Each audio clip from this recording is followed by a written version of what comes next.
Hi friends, welcome to Shashtika Kitchen.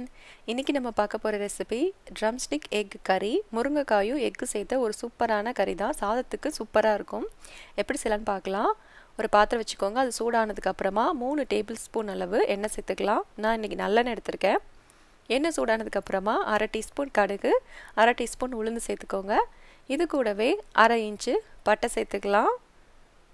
எல்லாம் பொரிஞ்சதுக்கு அப்புறமா 1 teaspoon சோம்பு, 1 டீஸ்பூன் சீரகம் இது கூடவே சேர்த்துக்கலாம். கொஞ்சமாக கருவேப்பிலையில சேர்த்துக்கோங்க. சேர்த்துட்டு இதெல்லாம் பொரியட்டும். தணலை மீடியமில் வச்சுக்கோங்க.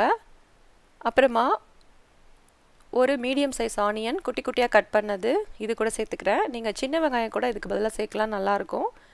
1 டீஸ்பூன் அளவு இஞ்சி பூண்டும் தட்டுனது இதோட சேர்த்துக்கிறேன். இதுக்கு பதிலாக நீங்கள் ஜிஞ்சர் கார்லிக் பேஸ்ட்டு கூட சேர்க்கலாம், உங்களோட விருப்பம்தான். சேர்த்துட்டு இது எல்லாத்தையும் நல்லா ஒரு தடவை வதக்கி விடுங்க. வெங்காயம் நல்லா வதங்கணும். அப்புறமா ஒரு மீடியம் சைஸ் தக்காளி இதை கூட சேர்த்துக்கிறேன். சேர்த்துட்டு இதையும் நல்லா வதக்கிக்கலாம். இதுக்கு பதிலாக நீங்கள் தக்காளியை அரைச்சி கூட சேர்க்கலாம், ஒன்று பாதியமாக அரைச்சி கூட இது கூட சேர்த்துக்கலாம். சேர்த்துட்டு தக்காளியோட பச்சை வாசனை எல்லாம் போனதுக்கப்புறமா நான் இன்றைக்கி 3 முருங்கைக்காய் எடுத்திருக்கேன். இந்த மாதிரி குட்டி குட்டியாக கட் பண்ணிக்கிட்டேன்.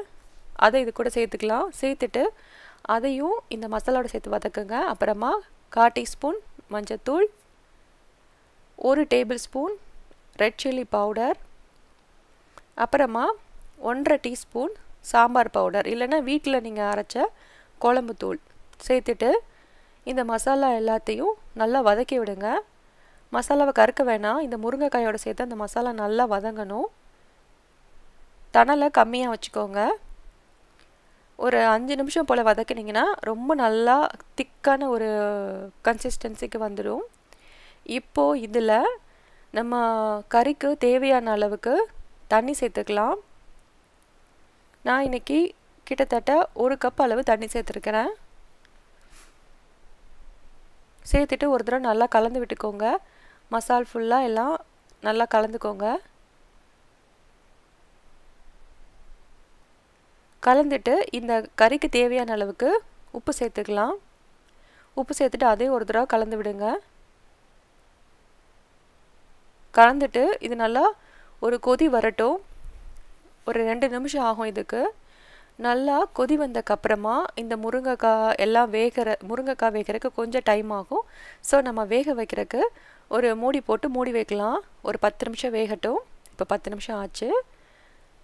நல்லாவே முருங்கைக்காய் குக் ஆகிடுச்சு. இந்த மாதிரி ஒரு 3/4 பதம் வெந்தோடனே கொஞ்சம் திக்காக ஆரம்பிக்கும் நம்மளோட குழம்பு. இப்போ குழம்பு இந்த பதம் வந்ததுக்கப்புறமா நான் இன்றைக்கி 3 வேக வச்ச முட்டை எடுத்துருக்கிறேன். இந்த முட்டையை இந்த மாதிரி குறுக்க கட் பண்ணிக்கோங்க. ஃபுல்லாக கட் பண்ணிட வேணாம், மேலே மட்டும் கட் பண்ணிக்கோங்க. எல்லா முட்டையும் இதோடு சேர்த்துட்டு இதை ஒரு 5 நிமிஷம் கொதிக்க விடலாம். அப்போ தான் இதோட மசாலா ஃபுல்லாக இந்த முட்டையில் நல்லா இறங்கும். அப்போ தான் சூப்பராக இருக்கும் டேஸ்ட்டும். இப்போ நல்லா கொதிச்சிருச்சு. கடைசியாக கொஞ்சமாக கொத்தமல்லி இலை தூவிக்கலாம். ஸோ முருங்கைக்காய் எக் கறி சூப்பராக தயாராகிடுச்சு. இது ரொம்பவே குயிக்காக செய்யலாம், டேஸ்ட்டும் சூப்பராக இருக்கும். இதை நீங்களும் வீட்டில் செஞ்சு பாருங்கள். செஞ்சு பார்த்துட்டு ரெசிபி எப்படி இருந்ததுன்னு உங்களோட கமெண்ட்ஸை சொல்லுங்கள். சஷ்டிகா கிச்சனை மறக்காமல் சப்ஸ்கிரைப் பண்ணுங்கள், உங்கள் ஃப்ரெண்ட்ஸுக்கும் ஷேர் பண்ணுங்கள். இன்னொரு நல்ல ரெசிபியில் உங்கள் எல்லாரையும் சந்திக்கிறேன். பாய்.